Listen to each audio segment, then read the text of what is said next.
Bon, alors voilà, bonsoir à tous. Je vais quand même me présenter parce que j'ai pas eu trop l'occasion. Donc Frédéric Manceau, je viens de la Sarthe, donc c'est là que je réside.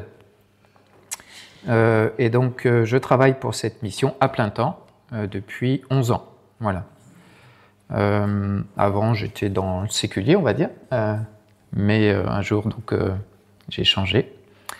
Et sinon, je suis marié, j'ai 3 enfants et je suis papy 2 fois. Voilà. Le siège de notre organisation, il est à Strasbourg. D'accord ? Notre, on va dire, Portes Ouvertes France existe depuis 1976. Alors que Portes Ouvertes International, puisqu'on fait partie d'une mission internationale, existe depuis 1955. Donc on fête les 70 ans cette année de la mission Portes Ouvertes.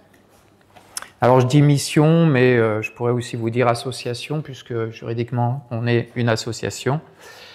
Voilà, on est aussi une ONG, et c'est difficile de nous mettre dans une case parce que lorsqu'on distribue des Bibles sur le terrain, on est une mission.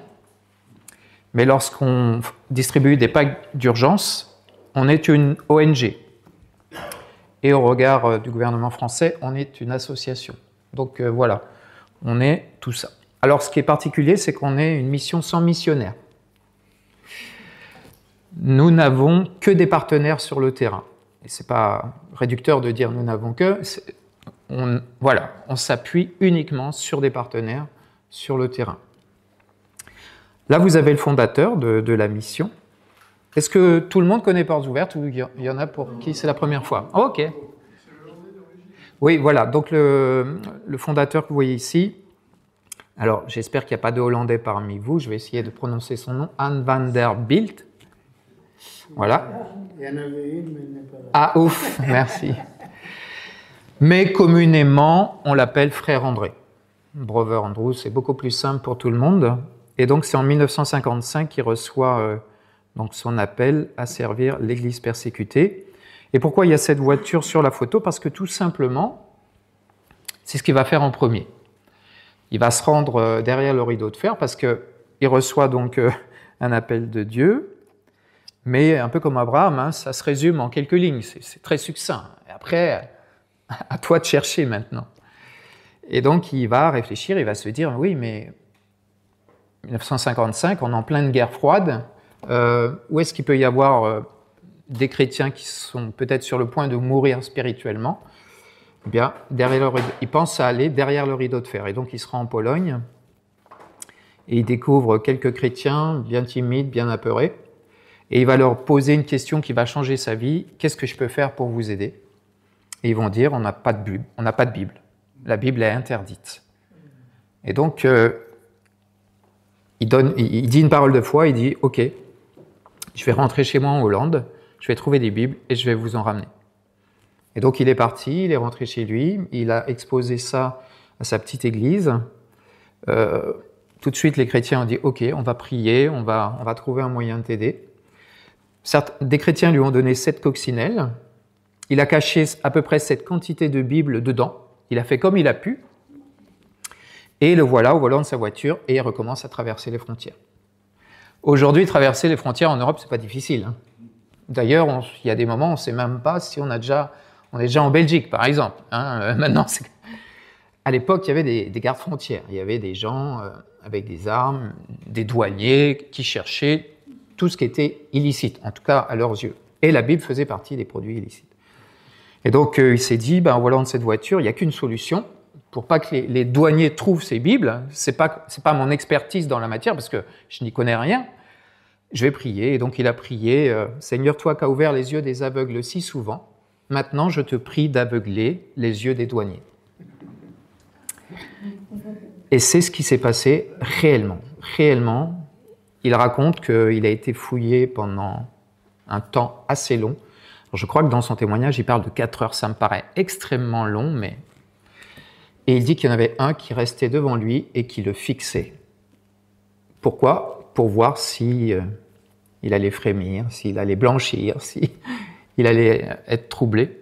Et donc, ils n'ont pas découvert les Bibles. Et c'est comme ça qu'il a commencé cette mission. Après, il y a eu des camions, il y a eu des camping-cars aménagés avec des caches secrètes. Enfin, le système a été de plus en plus perfectionné. La plus grosse opération a été en 1981, donc avec 1 million de Bibles livrées sur les plages chinoises. Voilà, au nez à la barbe, on va dire, de l'armée, puisqu'ils ont croisé, ça s'est fait par la mer.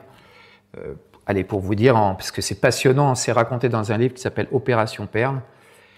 Ils ont caché des Bibles, enfin, ils ont mis des Bibles dans des conteneurs. Ces Bibles étaient empaquetées dans des emballages plastiques hermétiques. Ensuite, ils ont coulé ces conteneurs métalliques. Ça ressemble à l'opération Overlord. Ils ont tiré ces conteneurs de nuit derrière un bateau de pêche, maquillé pour l'occasion, et ils ont débarqué ça sur une plage chinoise de nuit. Et pratiquement toute la cargaison a été sauvée, puisqu'il y avait beaucoup de chrétiens chinois qui étaient cachés dans les environs. Ils ont vite déchargé la cargaison et ils l'ont enterrée sur place. Et au moment où certains soldats ou policiers sont arrivés, parce qu'il y a eu quand même une dénonciation à la fin, eh bien, il ne restait plus que quelques cartons, ce qui a fait que la police était contente en disant « on a saisi la cargaison ». En réalité, c'était presque rien. Et aujourd'hui, on trouve encore ces Bibles en Chine et ils les appellent les Bibles de l'eau parce qu'elles sont venues voilà, par la mer. Voilà pour la petite histoire. Alors, notre rôle, il n'a pas changé puisque Frère André, lorsqu'il a été interpellé par Dieu, il a été interpellé par ce verset de l'Apocalypse qui dit « Sois vigilant et affermis le reste qui est près de mourir ». Et donc, notre rôle, c'est toujours de fortifier et d'équiper les chrétiens dans les pays où ils sont les plus persécutés et discriminés en raison de leur foi, afin qu'ils puissent être sel et lumière. On pourrait essayer d'exfiltrer tous les chrétiens et leur dire bah, « Venez chez nous, vous serez plus persécutés ». Mais qui va être sel et lumière si tout le monde s'en va? Et donc, ça a toujours été vraiment l'objectif de la mission, d'aider les chrétiens à ce qu'ils puissent continuer de vivre leur foi, mais en les accompagnant, en les aidant, en les assistant, voilà, en étant vraiment à leur côté. Et s'ils veulent venir, ou ils fuient leur pays, on ne les empêchera pas, bien sûr, mais en tout cas, faire tout notre possible pour qu'ils puissent continuer d'être chrétiens au sein de leur société. Un bel exemple que j'ai rencontré il n'y a pas longtemps, c'est ce frère qui s'appelle Saleh, il est yéménite. Alors, Yémen, au niveau persécution, c'est pas mal. Hein, 3e de l'index. L'index, c'est la carte, je vais vous la présenter après. Ce frère, eh bien, il évangélise. D'ailleurs, à Portes Ouvertes, on lui a donné un surnom, on l'appelle le fou de Dieu, parce qu'il n'a de cesse de partager l'évangile.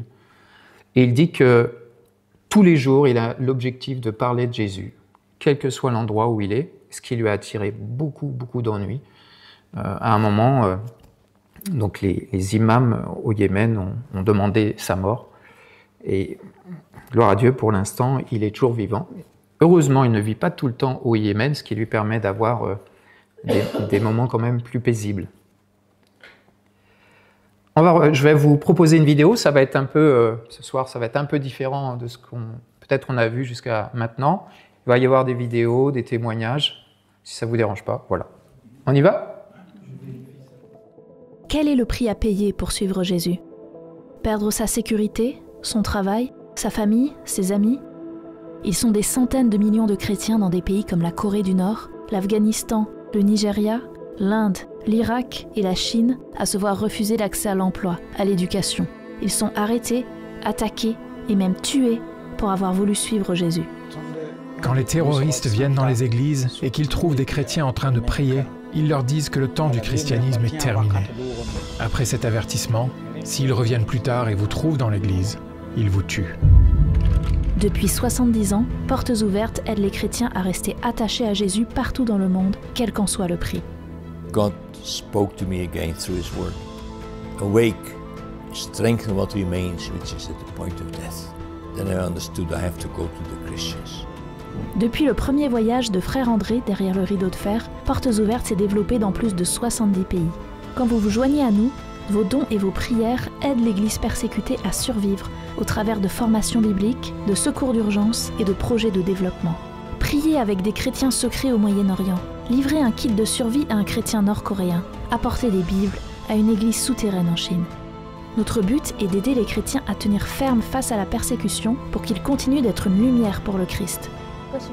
Mon père était furieux et voulait nous faire abandonner notre foi.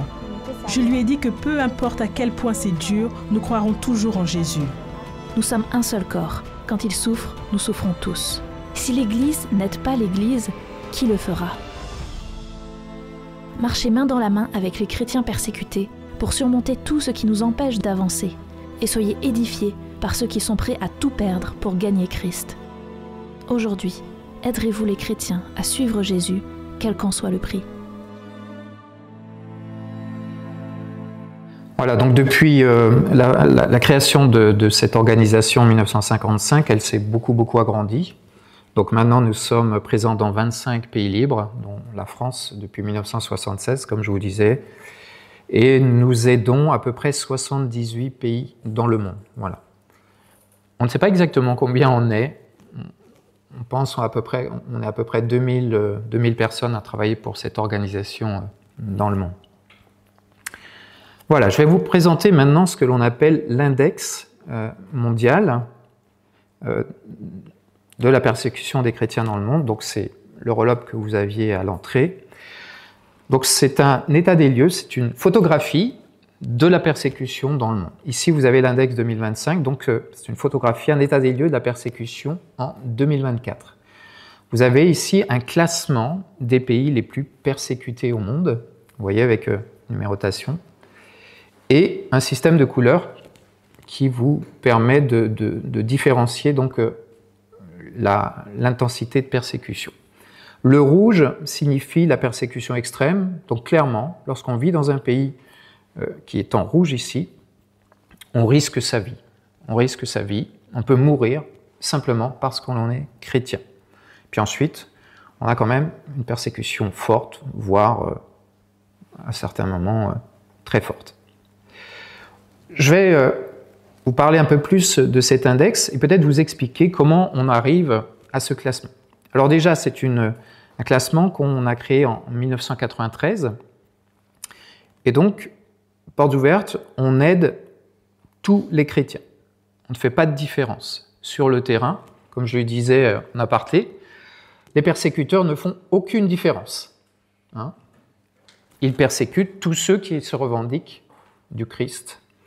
Et donc, nous, sur le terrain, nous aidons tous ceux qui sont persécutés à cause de Christ. On différencie la persécution en deux types. Première persécution, la persécution violente, qu'on appelle la persécution marteau, c'est une image. Et puis, c'est celle qui nous marque le plus, bien sûr. Et puis, il y a une persécution beaucoup plus sournoise, qu'on voit beaucoup moins. C'est celle de l'oppression. L'oppression qui commence souvent dans sa propre famille. On est persécuté par sa propre famille. Et donc, il y a des moyens de pression, des pressions qui sont exercées sur la personne la plupart du temps pour qu'elle revienne à sa religion d'origine. Dans l'index, on va dire que la plupart du temps, les chrétiens sont persécutés parce qu'ils ont osé quitter leur religion d'origine. La plupart du temps, c'est l'islam, et ça peut être l'hindouisme, ça peut être même le bouddhisme. Okay ? Et c'est pour ça qu'ils sont persécutés la plupart du temps. Pour que ce soit encore plus clair, pour que vous compreniez bien comment nous avons ces chiffres, comment nous arrivons à de tels résultats, là aussi, on a fait une vidéo qui va vous expliquer en images le calcul de tous ces chiffres. Créé en 1993, l'Index mondial de persécution des chrétiens est le rapport annuel listant les 50 pays du monde où il est le plus difficile de vivre selon la foi chrétienne. Le classement est déterminé en tenant compte de deux facteurs, l'oppression, symbolisée par l'étau, et la violence, symbolisée par le marteau. Nous utilisons 6 sphères pour déterminer la pression et la violence dans un pays donné. Chacune de ces sphères est évaluée selon un score de 16,67. Additionnés, ces 6 scores donnent un total sur 100. Ce nombre final détermine le positionnement du pays dans la liste. Les 5 premières sphères déterminent le score de persécution Eto. Premièrement, la sphère privée. Dans cette sphère sont évalués les facteurs tels que la liberté de prier, la liberté de penser et de conscience, la liberté de changer de religion, le libre accès à la Bible ainsi qu'à la littérature et aux médias chrétiens en général. Deuxièmement, la sphère familiale. Est-il possible de pratiquer sa foi dans le cadre familial? Quelle sera la réaction de la famille en cas de conversion? Troisièmement, la sphère sociale. Y sont examinés les facteurs culturels comme la pression vestimentaire, les kidnappings et mariages forcés, la discrimination à l'emploi, la discrimination à l'éducation et aux soins. Quatrièmement, la sphère civile. Existe-t-il des lois protégeant les libertés religieuses? Les chrétiens peuvent-ils participer à la vie publique? Ont-ils un accès équitable à la justice? Cinquièmement, la sphère ecclésiale où nous examinons la possibilité de construire et de faire reconnaître des églises, la liberté d'association, la surveillance et le contrôle exercé sur les églises, la pression subie par les responsables d'église et leurs familles. La 6e sphère est celle de la violence. Elle contribue également au score obtenu par un pays dans l'index. Les chercheurs considèrent les points suivants: le meurtre et la violence physique en général contre les chrétiens, la destruction ou le vol de propriétés privées, les assignations à domicile abusifs, les arrestations sur des motifs injustes, les détentions sans jugement, les enlèvements, les viols et agressions ou harcèlements sexuels. Toutes ces sphères sont évaluées et les scores s'additionnent pour obtenir une note finale. Ensuite, les pays sont classés et compilés dans l'index. L'Index mondial de persécution des chrétiens est ainsi un ouvrage unique en son genre, nécessitant systématiquement près d'une année de recherche, ne publiant que des chiffres démontrables et représentant les cas où les chrétiens sont touchés spécifiquement en raison de leur foi. L'index n'est pas qu'une collecte de chiffres. Il s'agit également d'un document humain qui reflète la vie de millions de chrétiens. Un de ses buts est de nous aider à déterminer sur quel pays nous devons focaliser notre soutien aux chrétiens persécutés. Découvrez l'Index mondial de persécution des chrétiens sur notre site internet. Voilà, j'espère que c'est plus clair pour vous. Une question, est-ce que depuis la création, vous voyez une évolution favorable de la moyenne mondiale, si je puis dire? Oui, je vais en parler. Je vais en parler. Alors cette année, c'est donc 380 millions de chrétiens qui sont donc exposés à la persécution dans le monde. Ça peut paraître énorme, on m'a même dit parfois exagéré. En réalité, on est en dessous de la réalité. On est en dessous de la vérité. Puisque comme vous l'avez entendu dans la vidéo, tous les chiffres non vérifiables, on n'en parle pas. Il y a certains pays qui sont tellement fermés, la Corée du Nord, l'Afghanistan, l'Érythrée, qu'on a juste des évaluations. Ces pays ne font pas partie des 380 millions, tout simplement parce qu'on ne peut pas vérifier ces chiffres. Donc c'est un chrétien sur 7 dans le monde. Nous faisons partie des 6 qui ne sont pas persécutés. Alors, depuis la création de l'index, on a cette année, on a décidé de superposer, on va dire, tous les index depuis la création. Et ça va nous permettre justement de voir l'évolution de la persécution dans le monde.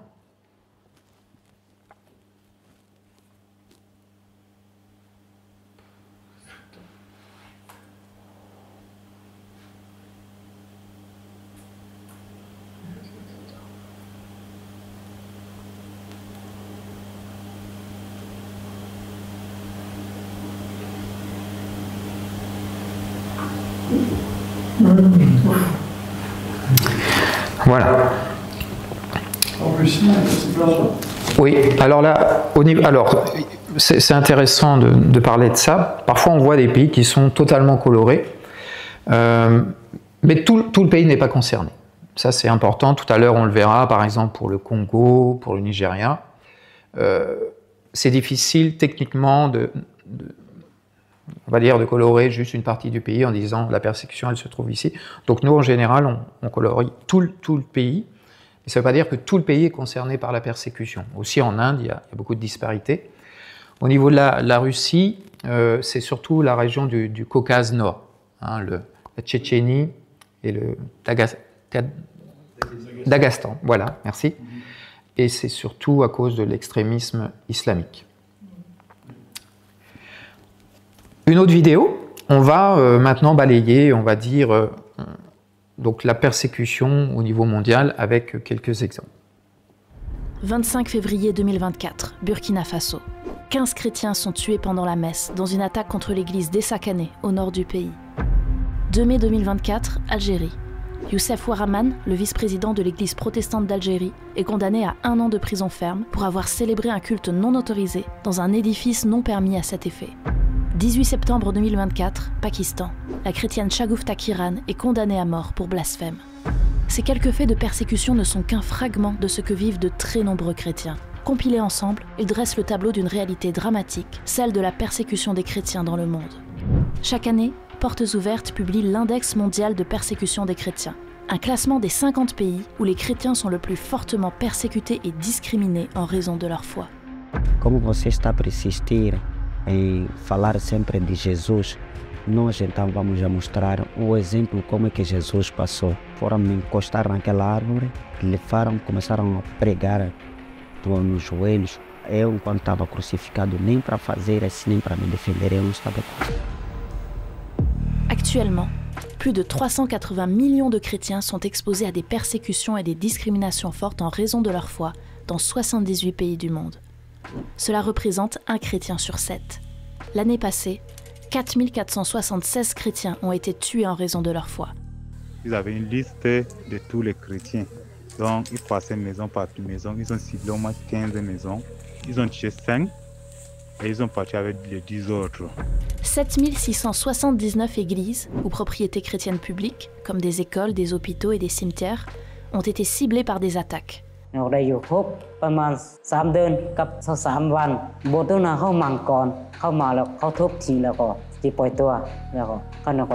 4744 chrétiens ont été ou sont encore détenus pour des raisons abusives. » मलाई 6 वर्षसम्म एउटा कैदी जस्तो बन्दी जीवन बिताउनु बाध्य गराउनु भयो त्यो बन्दी बनाएर राख्नु भयो परिवारमै.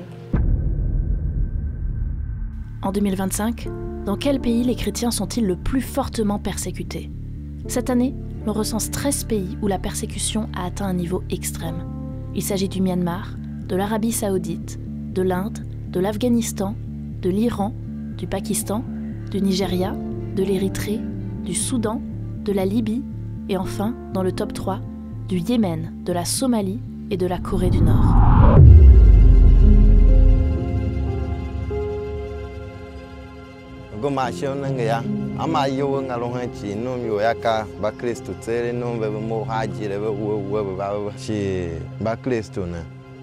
Wani rana ma kashe ta haka za mu zauna ba abin da za mu ci. Sai kuka kawai tunani. Kai, har na suna yi tunana ce, ya Allah da ka ɗauki raina, sai wani ruwa ya ce, a karki faɗa haka, yanzu da cikin mutu yaran nan za su yi yani. Sauran yaran za su yi yani. Gaskiya rayuwar da na shiga ciki yanzu hakan da ina magana ban same shi da sauki ba. Ban samu da sauki ba. Ban san da zan fara ba. Derrière la liste de l'index, derrière les chiffres, il y a des vies, des hommes et des femmes qui méritent de vivre en liberté, en sécurité, d'avoir leurs droits protégés. Voilà pourquoi nous rédigeons cet index. Il nous sert premièrement à établir où et de quelle manière les chrétiens souffrent le plus, afin de savoir comment leur venir en aide. Il nous sert également à avertir l'opinion publique, à mettre en lumière une réalité trop peu visible, mais systémique et constante. Mais ce qui nous encourage le plus, c'est la force des chrétiens au travers le monde, qui continuent à tenir ferme même face aux plus grandes violences et à montrer l'exemple. C'est pour eux que nous publions cet index. Uma organização que me ajudou foi eles que me fizeram eu estar a falar hoje porque र अहिले यति हुँदै हुँदा पनि यो समस्या सतावटहरुबाट भएर जाँदै गर्नुपर्दा पनि मैले प्रभुलाई नत्याग्नुको कारण चाहिँ परमेश्वरमा अनन्त जीवन छ म प्रभुलाई कहिले पनि त्याग्न सक्दिनँ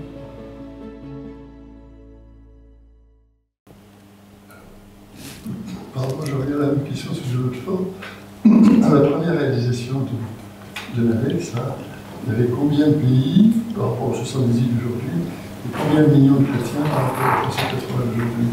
Alors je ne me souviens plus du chiffre total, mais ce qui est sûr, c'est que dans l'index, on était à 41 au départ. Ouais. Et c'est d'ailleurs pour ça qu'on est parti sur un genre de top 50, enfin voilà. Et aujourd'hui, on est à 78 pays. En réalité, aujourd'hui, notre index est devenu beaucoup trop petit. Quelques éléments majeurs qu'on a pu constater au cours de l'année 2024. Certains pays, comme ceux qui sont affichés ici, sont en guerre civile. Donc Yémen, Soudan, Myanmar et Bangladesh. Qui dit guerre civile dit souvent chaos. Et personne ne protège personne. C'est chacun pour soi. Ça, c'est propice à s'attaquer aux chrétiens et à le faire en toute impunité. Donc, on a constaté de nombreuses attaques contre les chrétiens dans ces pays. Et il y a, derrière, il n'y a pas d'enquête, il n'y a pas d'arrestation. Voilà, c'est fait en toute impunité. Autre chose, l'Afrique subsaharienne, vous avez remarqué, probablement dans l'évolution de la persécution, que l'Afrique est de plus en plus touchée par la persécution. En 1993, il y avait moins de 10 pays africains qui étaient dans l'index, principalement en Afrique du Nord. Petit à petit, la persécution a traversé le Sahara, puis le Sahel, puis aujourd'hui atteint des pays très majoritairement chrétiens dans la partie qu'on appelle Afrique subsaharienne. Donc des pays comme le Burkina Faso, comme le Congo, qui sont aujourd'hui, eux aussi, touchés par la persécution. On va d'ailleurs voir dans une vidéo un de nos experts qui explique ce qui se passe au Congo. L'Est de la République démocratique du Congo, on a une situation dramatique du fait de l'activité des groupes armés responsables de plusieurs milliers de morts et des millions de déplacés. Il faut en parler. Je suis Ilia Jadi, analyste et expert pour Portes Ouvertes International. Depuis plusieurs années, l'Est de la RDC est confronté à un phénomène de groupes armés. On parle au bas mot de 252 groupes. Les ADF, c'est les forces démocratiques alliées, mènent une insurrection islamique et s'en prennent à des chrétiens ou à des cibles chrétiennes dans des églises. Ils sont responsables des attentats, notamment en plein culte dans l'est du pays. La violence qui sévit dans l'est de la RDC est une préoccupation majeure pour le gouvernement congolais. Les FARDC, les forces armées congolaises, sont déployées, mais malgré ce déploiement impressionnant, les troupes congolaises peinent à faire face à ces groupes armés, peinent à rétablir la sécurité, entraînant des milliers de déplacés. On parle de plus de 2 millions de déplacés internes dans l'est de la RDC. Priez, agissez. Voilà, donc c'est ce que je vous disais tout à l'heure. Tout le Congo n'est pas concerné par la persécution, mais l'Est, ce qu'on appelle le Kivu, donc c'est là qu'on trouve ce groupe ADF qui s'en prend à tout le monde, mais comme c'est une région principalement habitée par des chrétiens, eh bien, beaucoup de chrétiens sont concernés par la persécution. Donc sur le continent africain, maintenant, on a de multiples groupes extrémistes islamiques qui portent différents noms. Là, on a parlé de ADF. En Somalie, j'aurais pu vous parler de El Shabab. Tout à l'heure, on va parler du Nigeria. On a Boko Haram. En tout cas, on a plein de groupes, AQMI, en Sardine, etc. Ce sont tous des groupes affiliés à Al-Qaïda ou à l'État islamique. Donc, qui se réclament d'un islam radical, basé sur le wahhabisme. Et donc, l'objectif, c'est d'instaurer la charia et, on va dire, d'influencer tous les musulmans pour qu'ils deviennent eux aussi des musulmans radicaux, enfin, qui appliquent la charia. Et ça change tout le paysage puisque pendant très longtemps, les musulmans ont cohabité aux côtés des chrétiens, ça se passait très bien. Il y avait des échanges, chacun se supportait, chacun... Voilà. Aujourd'hui, c'est devenu très compliqué parce que avec ces groupes djihadistes, même les musulmans dits modérés sont influencés parfois par la force, de force, et aujourd'hui ne considèrent plus les chrétiens comme étant leurs égaux, mais vraiment comme des gens en dessous d'eux. Hein, ce sont des dhimmis, hein, voilà. Et ça a vraiment tout changé au niveau des relations. Donc ça, c'est une explication de ce qui se passe sur le continent africain, mais on y reviendra avec le Nigeria. Quelques points d'attention. La Corée du Nord. Donc ça, c'est le pays numéro 1 de l'index depuis de nombreuses années, sauf en 2022 avec ce qui s'est passé en Afghanistan, la prise du pouvoir des talibans. On va dire que ça avait propulsé l'Afghanistan même au-dessus de la Corée du Nord, mais depuis la Corée du Nord est toujours numéro 1. Vous avez vu qu'il y a une religion en Corée du Nord, le Kim Il-sungisme. Vous savez ce que c'est? Vous avez une idée? Exactement, le culte de la personnalité, le culte de la famille Kim, qui est au pouvoir depuis 1953. Donc on est à la 3e génération, c'est une dynastie de dictateurs. C'est assez unique dans l'histoire. Hein. À Portes Ouvertes, on s'est amusé à faire un petit comparatif avec les Hérodes dans la Bible. Hein. Là aussi, il y a eu une dynastie. Donc, le leader suprême se considère comme Dieu, et donc ne supporte pas qu'il puisse y avoir un autre Dieu, en tout cas que les Nord-Coréens puissent s'adresser à un autre Dieu que lui. Il faut savoir que à l'école, les enfants, avant de manger, remercient le leader pour la nourriture, comme nous le faisons lorsqu'on prend un repas. Il y a des statues partout dans le pays. On estime à 30 000 peut-être le nombre de statues. Et les Nord-Coréens ont l'obligation de s'incliner systématiquement devant les statues. Sinon, ils ont de gros ennuis. Hein, comme le récit qu'on trouve dans l'Ancien Testament, avec cette statue de Nebuchadnezzar, où tout le monde était obligé de s'incliner devant les statues. Ça, c'est aujourd'hui, actuellement, en 2025, en Corée du Nord. Alors, lorsque des chrétiens sont découverts, parce qu'il y a quand même des chrétiens, on les estime à 400 000, 500 000, ce qui est déjà beaucoup pour un pays autant fermé, mais leur pratique de la foi est totalement différente de la nôtre. Il n'est pas question d'avoir une église comme nous. Là-bas, une église, ça va être 2 ou 3 personnes qui se réunissent dans un endroit secret, une grotte, une forêt, une cave. Et s'ils prient, s'ils chantent, ils vont le faire à voix basse. Okay, la plupart du temps, ils se connaissent, enfin, je ne sais pas trop comment ils s'y prennent, mais en tout cas, ils ne veulent pas en savoir beaucoup. Même si on ne connaît pas le nom et le prénom de la personne, ce n'est pas grave, au contraire. Si jamais on est arrêté, ça permet de ne pas se dénoncer. Les parents cachent leur foi à leurs enfants, jusqu'à un âge où ils sont capables de comprendre que c'est dangereux d'être chrétien. Donc, ce qui fait que la plupart du temps, les enfants entendent parler de Jésus, en tout cas la foi des parents, à un âge, genre l'adolescence, 14-15 ans, pour qu'ils comprennent bien que... voilà. Parce qu'un enfant, il pourrait tout simplement, à l'école, je ne sais pas, chantonner un cantique, ou si le professeur lui demande est-ce que ton père ou tes parents, ils ont une Bible, ou est-ce qu'ils prient, et là, ça serait l'arrestation immédiate de toute la famille sur 3 générations, puisqu'ils considèrent que toute la famille est contaminée, et les conséquences sont très, très dramatiques. Ça peut être l'exécution sommaire, ça peut être l'exil au fond du pays, et sans possibilité de revenir un jour. Ça peut être aussi les camps de travaux forcés. Les camps de travaux forcés qui sont comparables à ce qui se passait pendant la Seconde Guerre mondiale. Il n'y a pas de chambre à gaz, mais en tout cas, les conditions sont tellement difficiles que l'espérance de vie est limitée. Voilà.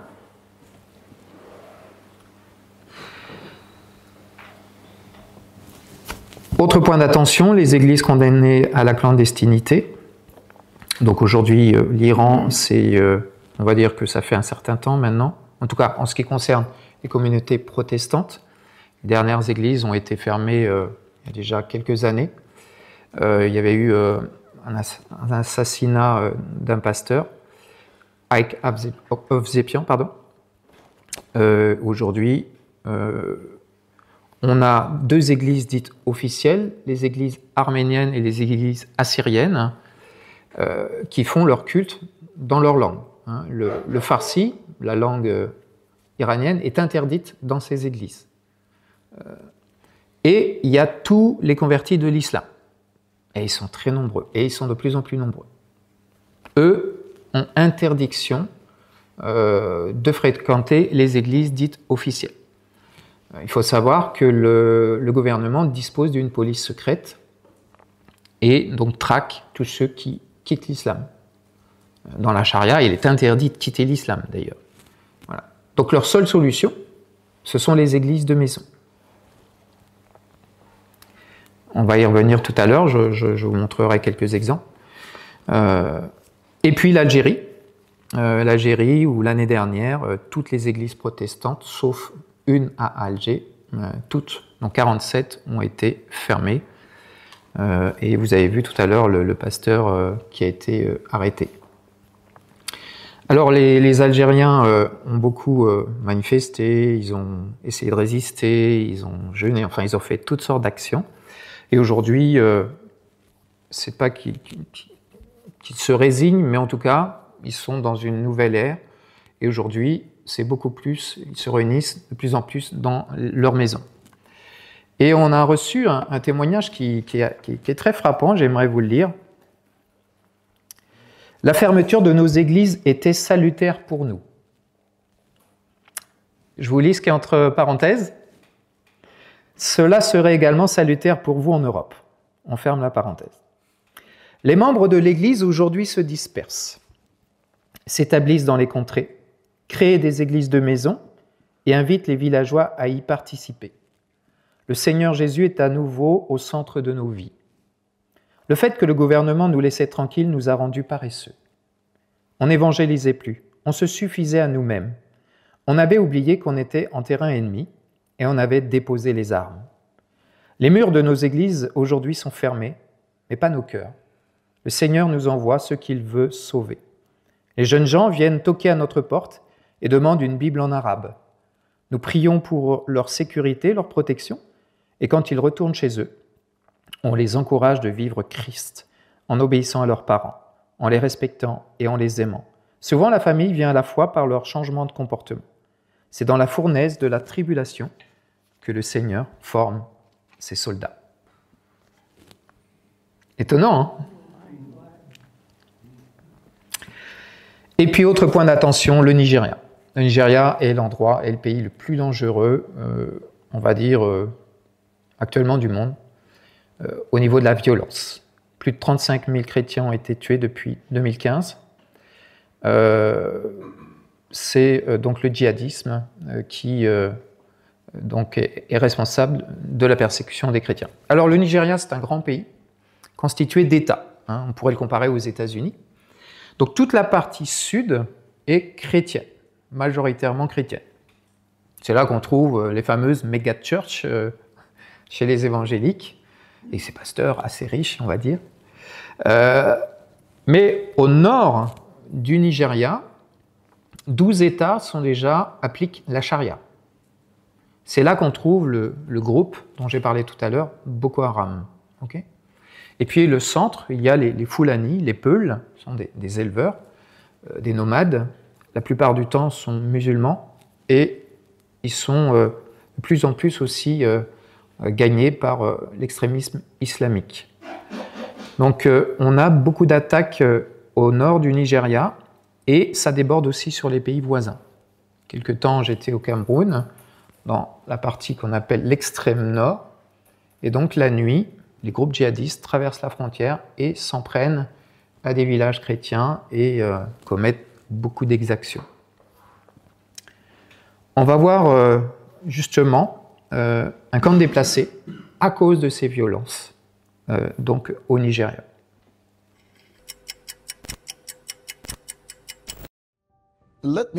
Laissez-moi vous dire, ici, dans notre région, Des millions de chrétiens sont déplacés. Ici, au Nigeria, des millions de chrétiens sont déplacés dans toute l'Afrique. Les médias n'en parlent pas. Les hommes politiques n'en parlent pas. Les gouvernements n'en parlent pas. Personne n'en parle. Nous restons dans l'ombre, comme si nous avions été rejetés, comme si Dieu ne savait même pas pourquoi il nous a créés. 16,2 millions de chrétiens sont actuellement déplacés en Afrique subsaharienne. Nous nous sommes rendus à la rencontre du pasteur Barnabas, dans un camp de déplacés de Benue, au Nigeria.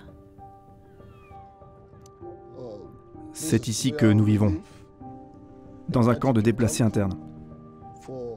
Cela fait environ 4 ans maintenant, presque 5. Tous les gens que vous voyez ici, nous sommes tous chrétiens.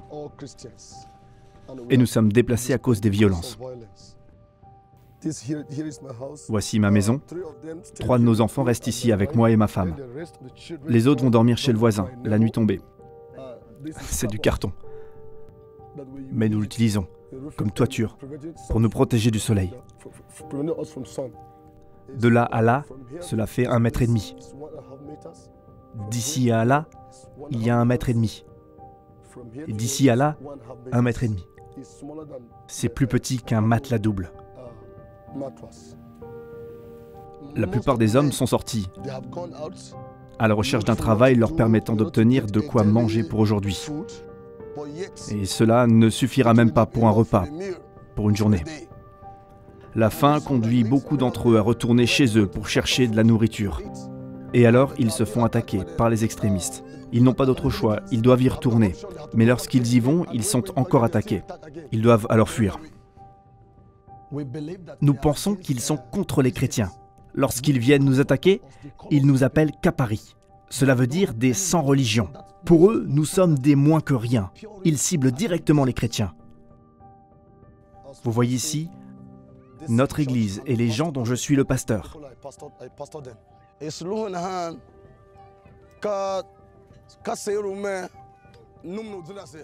Combien d'entre nous, rassemblés ici, ont fui à cause des attaques? Levez la main si vos enfants ne peuvent pas aller à l'école. Posez-vous la question, que feriez-vous à notre place? Si votre frère était à terre, que feriez-vous? Si vous voyez votre mère en difficulté, que feriez-vous? Vous trouveriez ça terrible. Alors imaginez ce que ressent votre frère qui vit là-bas.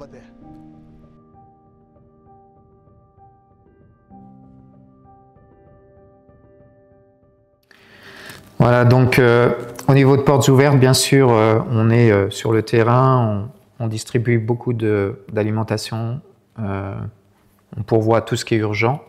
On forme aussi des personnes pour qu'ils puissent faire un travail. On verra tout à l'heure, je vous montrerai un petit peu nos moyens d'action. Mais ça fait 5 ans qu'ils sont là, les gens ont envie de retourner chez eux, c'est légitime. Et aujourd'hui, on est incapable d'assurer leur sécurité. Donc on a lancé une pétition mondiale dont l'objectif c'est d'interpeller l'ONU, voire le Parlement européen, et donc demander à ce qu'ils interviennent pour pouvoir permettre que ces gens rentrent chez eux. Donc si vous avez l'occasion, n'hésitez pas à prendre un petit carton comme ça à la sortie tout à l'heure, et puis derrière il y a un QR code. Ça ne vous coûte rien, mais c'est important pour nous. 1 million de signatures, c'est beaucoup. C'est au niveau mondial, on n'est pas les seuls, la France, à avoir lancé cette pétition, mais voilà, ça c'est un moyen d'action. Maintenant, on va parler de l'Église d'Orient, entre extinction et renaissance. Je voudrais vous raconter l'histoire de Yacine qu'on a mis en vidéo. Mais déjà, évidemment, d'un point de vue humain, on peut juste que constater que l'Église est en train de disparaître. Ça semble désespérant puisque le nombre de chrétiens en Irak est passé de plus de 1 million en 2003 à 154 000 actuellement. En Syrie, on est passé de 2 millions en 2011, donc toutes confessions confondues, à 579 000 aujourd'hui. Tout à l'heure, on parlait aussi de Bethléem, donc, où Jésus est né, ils sont passés de 85% de chrétiens à 11% en un siècle. Donc il y a vraiment une diminution très forte du nombre de chrétiens. Mais parallèlement à ça, on va dire qu'on a de plus en plus de convertis de l'islam, là aussi. Vraiment, d'ailleurs, ça me fait penser à quelque chose. Je ne sais pas si vous avez vu, j'ai vu ça passer sur un site il n'y a pas longtemps. Il y a un livre qui a été écrit par David Garrison qui s'appelle « Un souffle dans la maison de l'islam », qui a été sur le terrain pour voir si ce qu'on dit quand on parle de la conversion des musulmans, si c'est quelque chose de localisé ou voilà, essayer de mesurer ça. Et donc il est parti pendant 3 ans et il a constaté que effectivement partout dans le monde, des musulmans se tournent vers Jésus. Alors il s'est pas emballé, il a dit je vais vérifier dans l'histoire si ça a déjà eu lieu. Donc il est remonté jusqu'à la naissance de l'islam et il a constaté que non, c'est unique dans l'histoire. Donc depuis le 21e siècle, il y a donc des conversions de musulmans sur tous les continents, donc dans le monde. Et vous allez voir justement le témoignage d'un musulman qui a fait une rencontre avec Jésus.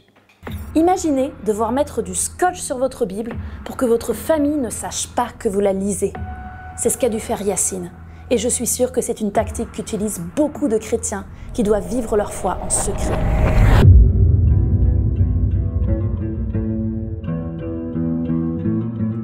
Yassine vit en Irak. Quand il s'est converti, il a perdu son travail, il a été rejeté par sa communauté, battu par son frère et menacé de mort à plusieurs reprises. Il nous raconte sa conversion à visage et voix cachés. Je préfère ne pas montrer mon visage, car si j'étais reconnu, cela pourrait nous mettre en danger, ma famille et moi. Avant, je passais beaucoup de temps à la mosquée, attentif à ce que disaient les moullas. Je faisais ça surtout parce que c'est ce qu'on attendait de moi. C'était une habitude, mais pas un culte sincère. Je débattais beaucoup avec Dieu. Je lui disais, « Dieu, si tu existes, je ne veux pas pécher. Je veux vivre avec toi. Je te demande de te révéler à moi. » Après 2 ans à faire cette prière, j'ai commencé à aller de moins en moins souvent à la mosquée. Une nouvelle fois, j'ai dit à Dieu, « Si tu es réel, donne-moi un signe. Je veux vivre avec toi. » Alors que je dormais, j'ai fait un rêve. J'ai vu quelqu'un venir vers moi. Il était si beau que je ne peux pas le décrire. Il a mis sa main sur ma tête et m'a dit, « Tu es mon enfant bien-aimé. Voici le chemin. Suis-moi. » J'ai parlé de mon rêve à un ami musulman. Il m'a dit que cela venait du diable. Mais dans mon cœur, je savais que ce rêve ne pouvait pas venir du diable. J'avais un ami chrétien au village, un proche de mon père. Il m'a dit, « Je peux t'expliquer ton rêve. C'est Dieu qui s'est révélé à toi. » L'ami de Yassine l'a amené vers un pasteur qui a prié pour lui et lui a donné une Bible. La première fois que j'ai lu la Bible, j'ai trouvé les mots si beaux que j'en ai pleuré. Le premier passage que j'ai lu était le chapitre 5 de l'évangile de Matthieu, où Jésus prononce le sermon sur la montagne. Malheureusement, comme dit plus tôt, en Irak, un musulman qui se convertit au christianisme est extrêmement mal vu et risque le rejet, la discrimination et la violence. Yassine le savait, alors il a pris ses précautions. J'ai recouvert le titre de ma Bible avec du scotch. Je la lisais beaucoup à la maison sans que mes enfants ne sachent de quel livre il s'agissait. Mais ils ont vu que mon comportement avait changé. Alors ils m'ont demandé « Pourquoi es-tu différent ?» Je leur ai avoué « Parce que je lis la Bible. » Cela a été un choc pour ma famille. La famille élargie de Yassine et sa communauté ont aussi commencé à noter son nouveau comportement. Il n'allait plus à la mosquée et il invitait des chrétiens chez lui. Mais là, leur réaction a été beaucoup plus violente. Un jour, mon frère est venu me voir. Le moullah lui avait dit que je distribuais des Bibles et qu'il devait me faire arrêter. Il a essayé de me tuer de nombreuses fois. Ils ont jeté des bombes incendiaires sur ma maison et m'ont laissé une lettre de menace disant Si tu ne quittes pas le christianisme, nous te tuerons. Yassine a aussi perdu son emploi. Il possédait un magasin, mais quand on a commencé à le traiter d'infidèle sur les réseaux sociaux et à encourager les gens à ne plus acheter chez lui, il a dû fermer boutique et se reconvertir en gardien de moutons, un travail journalier bien plus précaire. Mais au milieu de ces persécutions, Yassine se réjouit d'une chose, petit à petit, sa femme et ses enfants sont venus à Dieu. L'aide des autres chrétiens a aussi été cruciale pour que Yassine tienne bon toutes ces années. À travers nos partenaires locaux, Portes Ouvertes a pu lui apporter de l'aide et une formation. Quand je suis venu à l'église, ils m'ont aidé à devenir un évangéliste. J'ai reçu une formation pour grandir dans ma foi. C'est là que j'ai trouvé du soutien. Jésus lui-même a dit « Quiconque choisit ce monde et cette vie perdra sa vie. Mais si vous abandonnez votre vie pour moi, vous obtiendrez la vie éternelle. » À cause de ça, Jésus est la chose la plus importante pour moi. Aujourd'hui, Yassine vit toujours sous la menace. Il sait qu'il pourrait perdre sa vie. Mais malgré tout, il choisit de rester dans son village.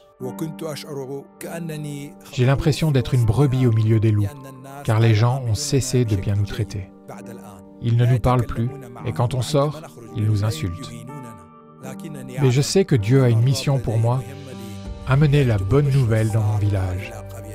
J'ai voulu partir à plusieurs reprises, mais Dieu m'a mis à cœur de rester. Je sais qu'il veut m'utiliser ici. Priez pour Yassine et pour les autres chrétiens comme lui qui vivent comme des brebis au milieu des loups au Moyen-Orient. Ils font face à une persécution féroce et pourtant, ils sont convaincus qu'ils sont à leur place pour être sel et lumière au sein de leur communauté.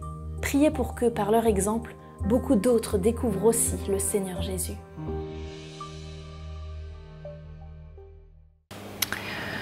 Voilà, je passe un peu vite, mais il y aurait tellement à dire. Voilà, l'Iran aussi, je voulais parler un petit peu de l'Iran, on en a parlé tout à l'heure. République islamique depuis 1979, à une date importante. D'ailleurs, les spécialistes disent que donc, la prise du pouvoir par l'ayatollah Khomeini a été le début des violences islamiques dans le monde. Ça a marqué le début des violences islamiques dans le monde. Vous voyez, cette famille, ils étaient tous musulmans. Alors, ils priaient 5 fois par jour. À votre avis, ils priaient dans quelle langue, Amine, étant iranien? Ah bon? Ah bon? En arabe. Bien sûr. Dans l'islam, on prie et on lit le Coran en arabe. Sauf en Iran, où il est traduit en persan depuis le 9e siècle. Ben, pourtant, lui, il disait qu'il n'avait pas le choix. Et, mais à un moment donné, pour lui, ça n'avait plus de sens. En fait, il disait que, en fait, il avait envie de faire une vraie rencontre avec Dieu. Alors, un jour, il a décidé de parler à Dieu directement. Et il a dit, Dieu, moi, j'ai envie de te rencontrer, j'ai envie d'avoir une relation plus intime avec toi, mais je peux pas le faire dans cette langue. Parce que ce n'est pas ma langue natale, ce n'est pas la langue de mon cœur. Moi, j'ai envie de te parler avec mon cœur. Et la langue de mon cœur, c'est le farsi. Et voilà, Amen. Dieu, révèle-toi à moi. Et 7 jours plus tard, la nuit, il a été réveillé et il a vu l'homme en blanc dans sa chambre. Et dans la chambre d'à côté, où il y avait sa mère et sa sœur, ils ont vu aussi l'homme en blanc, ils ont rencontré Jésus cette nuit-là. Le lendemain, c'était les réjouissances, c'était un peu l'effervescence dans la maison. Et il y a quelqu'un qui frappe à la porte, et c'était un voisin qui connaissait un jeune voisin. Mais ce jeune voisin n'était pas vraiment à l'aise. Et donc, à un moment donné, ce jeune voisin se lance et dit « Il faut que je vous avoue quelque chose, j'ai un secret. En fait, je suis chrétien. Je ne vous l'avais pas dit, mais maintenant, j'ai décidé de vous le dire. » Et le garçon, il s'attend à être peut-être insulté, jeté dehors, maltraité, quoi. Et la maman le regarde, mais dit « Mais pourquoi tu ne l'as pas dit avant? On a rencontré l'homme en blanc cette nuit. » Alors évidemment, c'était encore plus la fête dans la maison. Surtout qu'à un moment donné, il a ouvert son sac, et qu'est-ce qu'il y avait dedans? Il y avait une Bible en farsi. Et puis là, il leur a dit « Mais au fait, à quelle heure vous avez vécu ça ?» C'était à 5 heures du matin. Et là, il a dit « Waouh! À 5 heures du matin, j'ai été réveillé, et Dieu m'a dit « Va voir Amine et sa famille, ils sont prêts. Ils sont prêts. » Voilà. Amine, ensuite, Il a parlé de sa foi, à son entourage et surtout à son travail. Il travaillait dans une société pétrolière. Et puis, il s'est passé ce qui devait se passer. Quelqu'un l'a filmé à son insu et il a été montré ça au patron. Il a été licencié sur le champ. Ce qui arrive fréquemment lorsque quelqu'un ose changer de religion. Son père, à la suite de ça, lui a dit « Amin, tu sais qu'on est en Iran. Ça ne va pas se terminer comme ça. La police va venir, tu vas être arrêté, toute la famille va être jetée en prison. Je te conseille de fuir. » C'est ce qu'il a fait, il a fui. Il a décidé de se diriger vers l'Australie. Et puis là, sur le trajet, il se retrouve à un moment donné sur le bateau, il se rend compte qu'il a perdu sa Bible. En tout cas, il n'y a plus sa Bible et il est très attristé. Nous, on a des Bibles, c'est facile d'en trouver une pour nous et de même s'en reprocurer une autre si on la perd ou si... Voilà, mais pour lui, c'était trop dur.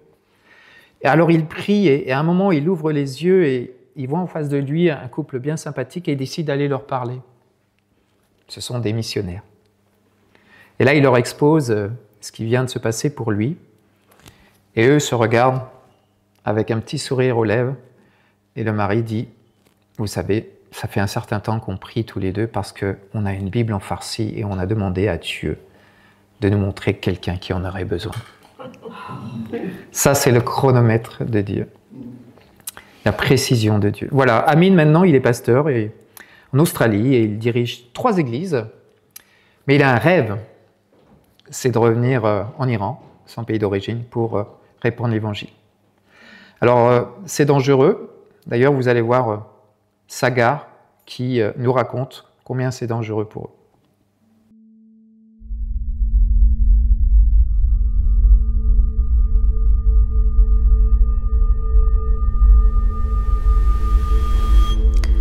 تو این لحظه میخوام یک خاطره تلخ رو تو زندگیم براتون تعریف کنم. اطلاعات به خونه ما حمله کردن. با وسیله به اسم دیلم، اگه اشتباه نکنم، در رو باز کردن. اولین کاری که کردن گفتن که خانم ها از آقایون جدا بشن، خانم ها برن و حجاب اسلامی رو رعایت کنن. و اون لحظه بود که از اون فردی که سعی میکرد خودش رو مهربون نشون بده، هرچند که میدونم یادم میاد که تمام بدنم میلرزید و در اون لحظه به یاد می آوردم تمام نکاتی رو که در مورد جفا یاد گرفته بودم. یادم میاد که اون لحظه سعی کردم به جای اینکه بیشتر خودم رو بترسونم و من رفتم توی دستشویی، گوشی تلفنم توی جیبم بود، از خودم عکس گرفتم و فرستادم و خبر دادم که ما رو گرفتن، لطفاً برای ما دعا کنید. و بعد از اون خیلی از اپلیکیشنام رو از روی گوشیم پاک کردم. مموری فلشی داشتم که مربوط به دانشگاه الهیات بود، دروس مسیحی توش بود. یادمه که اونو با خودم به دستشویی بردم و شکستم و توی دستشویی انداختم و سیفونو کشیدم.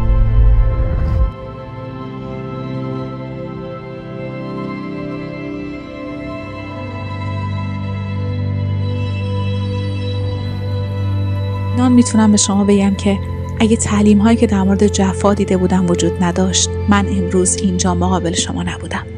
خیلی از مسیحی‌ها که من تو ایران میشناسم درسته که میدونن توی وضعیت داره و خیلی لازمه که حقوق انسانی خودشون رو بشناسن، قانون رو بدونن، هر چند که قانون خوب اجرا نشه، ولی باز هم من فکر میکنم دونستنش خیلی بیشتر به اونها کمک میکنه.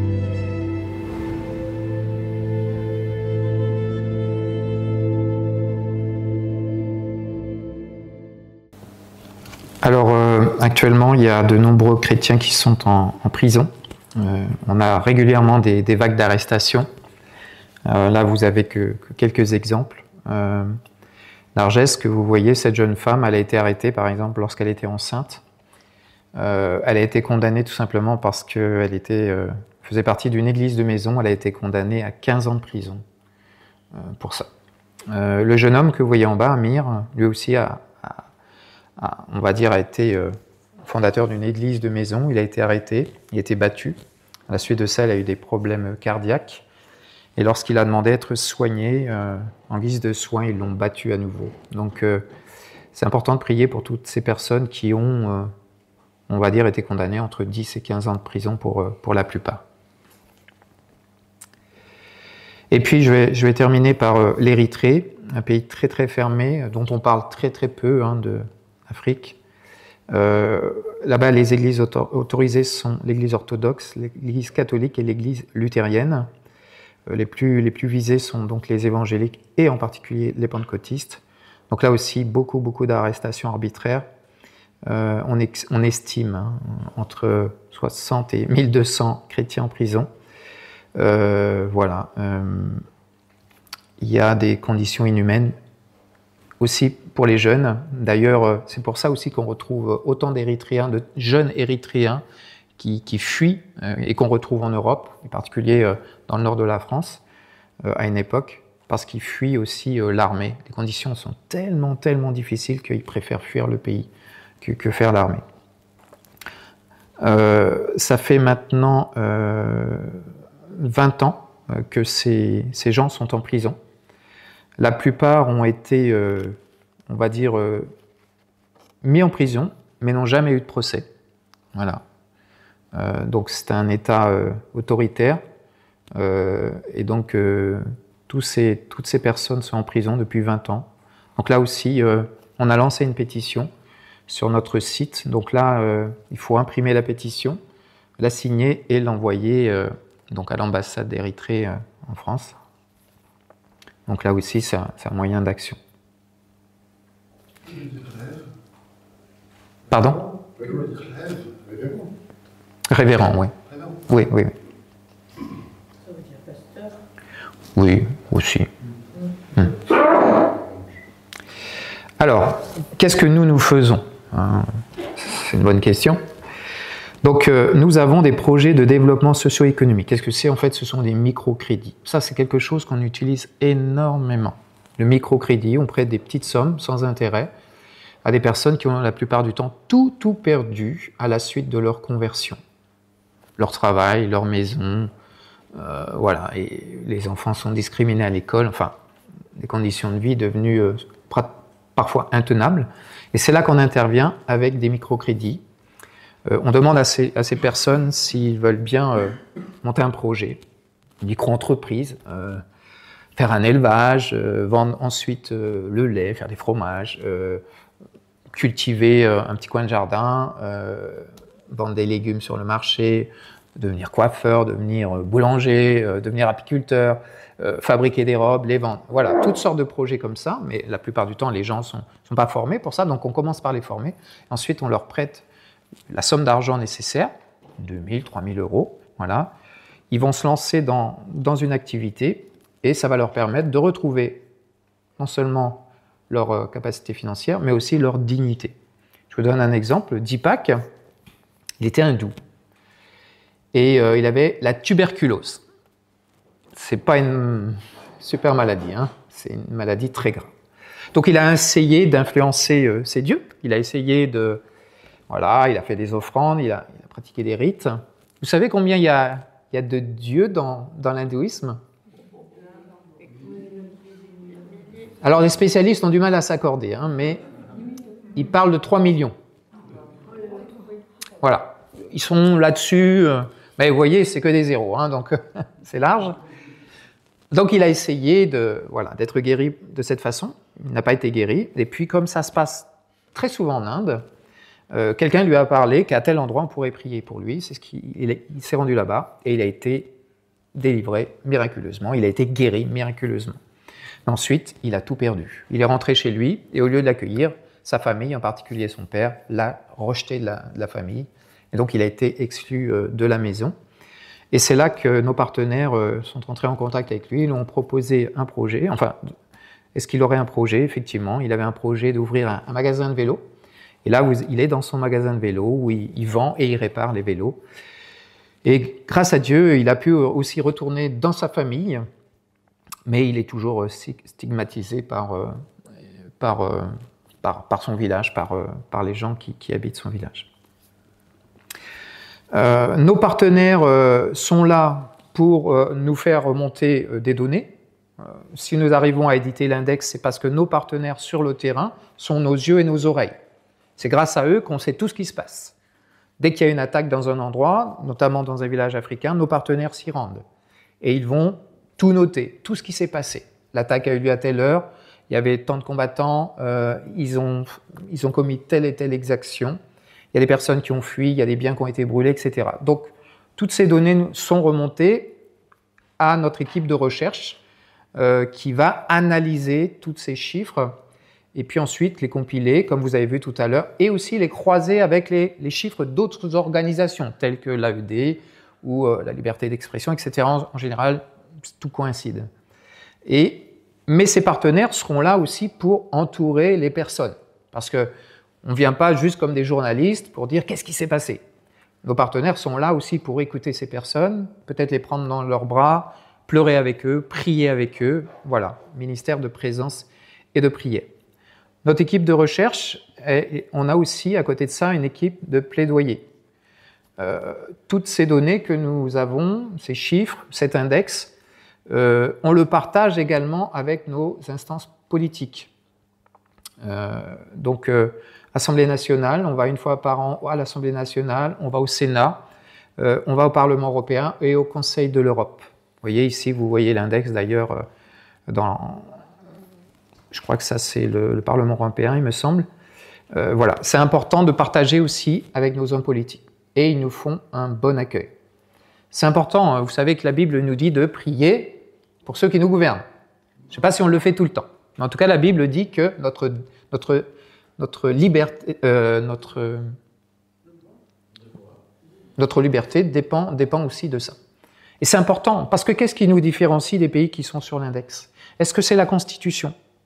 Pas forcément. Je vous annonce que dans les pays de l'index, il y a une démocratie en rouge. Vous savez laquelle? L'Inde. L'Inde est officiellement une démocratie, avec une constitution qui garantit la liberté de religion. Mais depuis que Narendra Modi est au pouvoir, un parti extrémiste qui a une idéologie qui s'appelle l'Hindutva. L'Hindutva, c'est l'Inde aux hindous. Donc, les religions qui considèrent des religions étrangères, christianisme et islam, sont aujourd'hui donc des religions persécutées. Et ils votent même des lois, aujourd'hui, ils contournent la Constitution, ils votent des lois anti-conversion. Il y a déjà 11 États qui ont adopté ces lois anti-conversion. Donc vous voyez, c'est important, notre liberté dépend vraiment de ceux qui nous dirigent. Lorsque Frère André a commencé la mission, il faisait énormément de distribution de Bibles, comme je l'ai dit. Aujourd'hui, c'est beaucoup moins nécessaire. Pourquoi? Où que vous soyez dans le monde aujourd'hui, vous pouvez télécharger. Je me suis retrouvé dans un pays où c'était vraiment interdit, et puis bon, en parlant avec le gars de l'hôtel, bon, je vais partager mon témoignage, tout ça, je lui ai laissé beaucoup s'exprimer aussi. Puis à un moment donné, j'ai vu qu'il était ouvert, je lui ai dit, si tu veux, tu peux avoir la Bible sur ton téléphone. Ah bon? Et il l'a téléchargé devant moi. Voilà.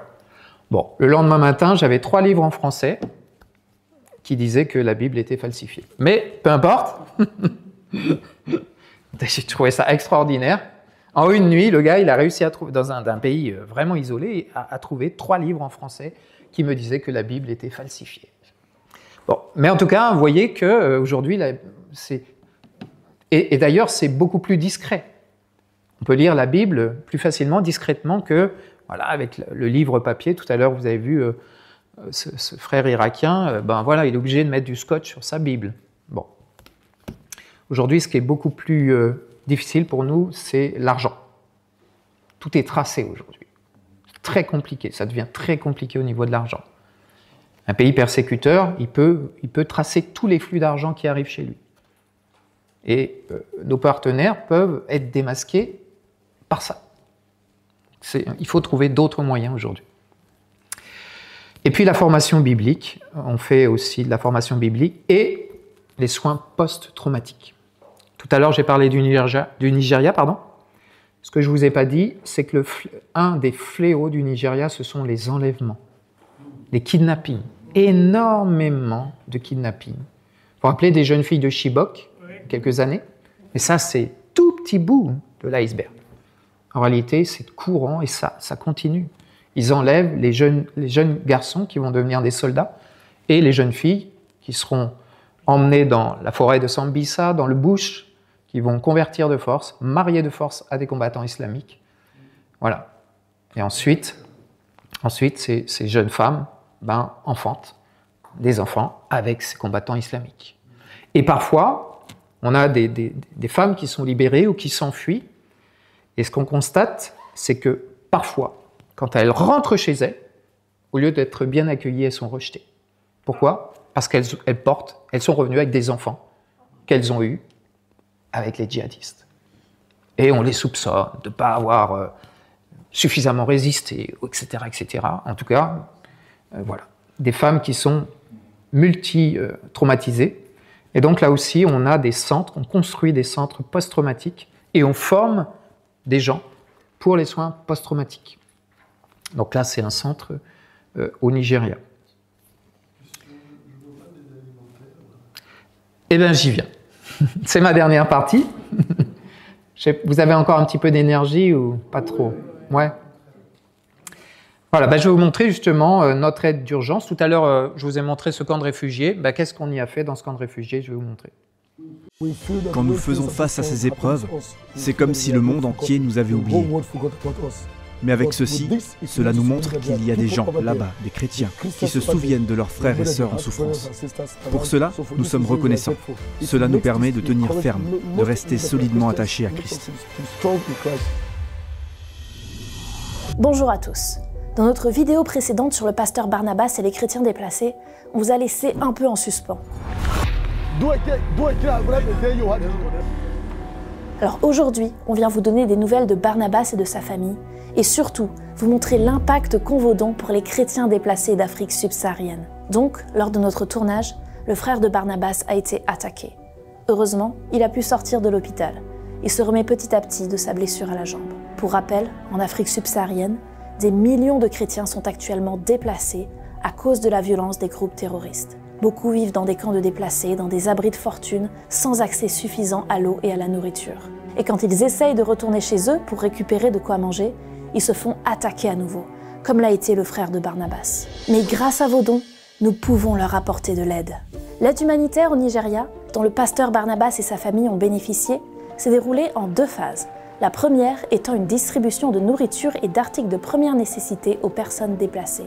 4765 familles ont reçu de la nourriture, maïs, riz, haricots, huile de palme et de l'argent pour d'autres condiments, en quantité suffisante pour une durée de 3 mois. Ils ont aussi reçu du soutien et des soins post-traumatiques. J'ai fui dans ce camp d'Itoua. Nous, les occupants de ce camp, souffrons vraiment. Vous êtes venus et vous nous avez apporté à manger. J'en suis très heureuse.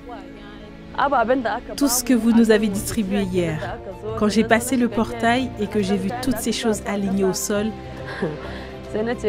j'ai dit, nous aussi, on va bien manger. Les chrétiens ont également reçu une Bible chacun pour qu'ils puissent tenir ferme spirituellement. Tout cela a aidé les familles déplacées à ne pas désespérer, à trouver de l'espoir et de la force dans le désert qu'ils traversent. Cette aide avait déjà commencé quand on a tourné l'interview de Barnabas. Je veux profiter de cette opportunité pour vous remercier de votre action. Ça nous a été d'une grande aide. Ceux qui sont venus ont pris soin de nous, comme des frères et sœurs, comme des mères et des pères. Beaucoup de gens ici étaient mourants, malades, sans nourriture. Ils nous ont donné des provisions suffisantes. La deuxième phase de notre action, c'est d'apporter une aide sur le long terme. Une deuxième vague d'aide humanitaire a été acheminée dans l'état de Benue. Mais en plus de ça, une formation a été mise en place pour aider les déplacés à lancer des petits commerces et des activités qui généreront du revenu pour eux et leur communauté. L'épouse du pasteur Barnabas a été sélectionnée pour ce projet. Quand on est retourné voir Barnabas, il nous a dit « Je suis heureux et reconnaissant que vous ne nous ayez pas abandonnés comme ça. Ma femme voulait apprendre un métier manuel, mais il n'y avait pas d'argent pour la parrainer. Maintenant, elle peut être formée gratuitement. Mes enfants sont retournés à l'école grâce au soutien que j'ai reçu de votre association. » Chers frères et sœurs en Christ, nous sommes reconnaissants de ce que vous avez fait pour nous. Nous prions que Dieu continue d'ouvrir les portes là où ça paraît impossible. Depuis que j'ai perdu mes parents, votre action a été la plus grande aide que quiconque m'ait jamais apportée. Je prie que le Dieu Tout-Puissant se souvienne de ceux qui nous ont aidés, comme eux se sont souvenus de nous. Que le Dieu Tout-Puissant les fortifie comme ils nous ont fortifiés. Merci pour vos dons et votre soutien. Gloire à Dieu pour ce qu'il nous a permis d'accomplir. Nous prions pour qu'il lève encore plus de gens comme vous, qui participent à soutenir l'Église persécutée partout où elle se trouve. Voilà, avant que vous puissiez poser des questions, n'hésitez pas à vous servir. Ça, c'est le magazine, notre magazine qu'on publie tous les 2 mois. Donc, je sais qu'il y en a qui sont abonnés. Là, en plus, ce mois-ci, c'est l'Église d'Orient entre extinction et renaissance. Donc, n'hésitez pas à en prendre. Il y a un exemplaire gratuit pour vous. À l'intérieur, il y a un calendrier de prière. Si ça intéresse certains de le recevoir toute l'année, ben, n'hésitez pas à remplir un bulletin d'abonnement. Voilà, c'est un magazine qui coûte 11 € par an. Et là, lorsqu'on souscrit comme ça, lors d'une réunion, on fait 50%. Il y a aussi ce document qui parle de Frère André. Donc, si ça vous intéresse. Et puis ça, c'est, si vous voulez, le QR code pour signer la pétition. Enfin, les 2 pétitions sont sur Internet. Et n'hésitez pas aussi à vous servir avec l'index mondial. Voilà, ça, c'est gratuit aussi. Puis après, il y a tous les livres de témoignages.